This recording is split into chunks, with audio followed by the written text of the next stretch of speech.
The Tale of Peter Rabbit by Beatrix Potter. Once upon a time, there were 4 little rabbits, and their names were Flopsy, Mopsy, Cottontail, and Peter. They lived with their mother in a sand bank underneath the root of a very big fir tree. "Now, my dears," said old Mrs. Rabbit one morning, "you may go into the fields or down the lane, but don't go into Mr. McGregor's garden. Your father had an accident there. He was put in a pie by Mrs. McGregor. Now run along and don't get into mischief. I am going out." Then old Mrs. Rabbit took a basket and her umbrella and went through the wood to the baker's.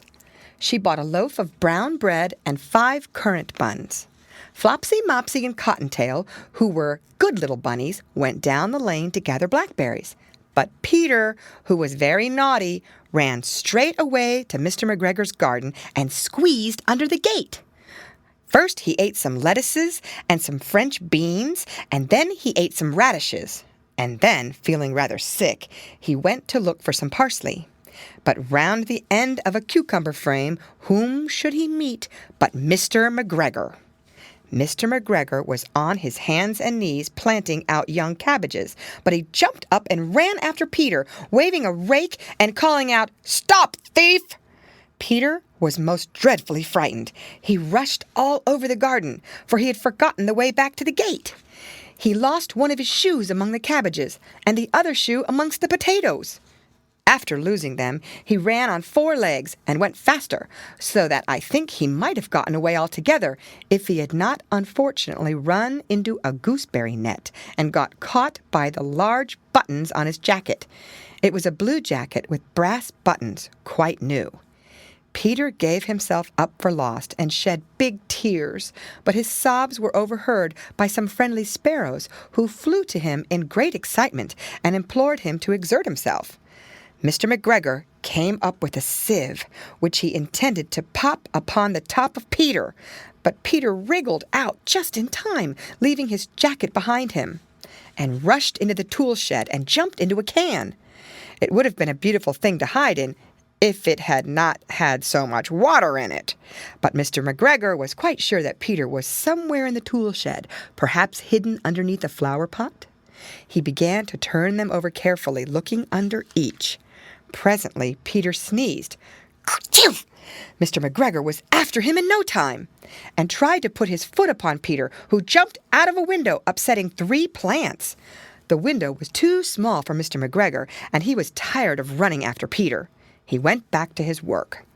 Peter sat down to rest. He was out of breath and trembling with fright, and he had not the least idea which way to go. Also, he was very damp with sitting in that can. After a time, he began to wander about, going lippity-lippity, not very fast, and looking all around. He found a door in a wall, but it was locked, and there was no room for a fat little rabbit to squeeze underneath. An old mouse was running in and out over the stone doorstep, carrying peas and beans to her family in the wood. Peter asked her the way to the gate, but she had such a large pea in her mouth that she could not answer. She only shook her head at him. Peter began to cry. Then he tried to find his way straight across the garden, but he became more and more puzzled. Presently he came to a pond where Mr. McGregor filled his water cans. A white cat was staring at some goldfish. She sat very, very still, but now and then the tip of her tail twitched as if it were alive. Peter thought it best to go away without speaking to her. He has heard about cats from his cousin, little Benjamin Bunny. He went back towards the tool shed, but suddenly, quite close to him, he heard the noise of a hoe. Scritch, scratch, scratch, scritch. Peter scuttered underneath the bushes, but presently, as nothing happened, he came out and climbed upon a wheelbarrow and peeped over. The first thing he saw was Mr. McGregor hoeing onions. His back was turned towards Peter, and beyond him was the gate. Peter got down very quietly off the wheelbarrow and started running as fast as he could along a straight walk behind some black currant bushes. Mr. McGregor caught sight of him at the corner, but Peter did not care. He slipped underneath the gate and was safe at last in the wood outside the garden. Mr. McGregor hung up the little jacket and the shoes for a scarecrow to frighten the blackbirds. Peter never stopped running or looked behind him till he got home to the big fir tree. He was so tired that he flopped down upon the nice soft sand on the floor of the rabbit hole and shut his eyes. His mother was busy cooking. She wondered what he had done with his clothes. It was the second little jacket and pair of shoes that Peter had lost in a fortnight.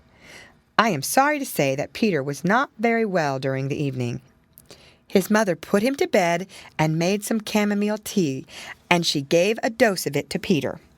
1 tablespoonful to be taken at bedtime. But Flopsy, Mopsy, and Cottontail had bread and milk and blackberries for supper. The end.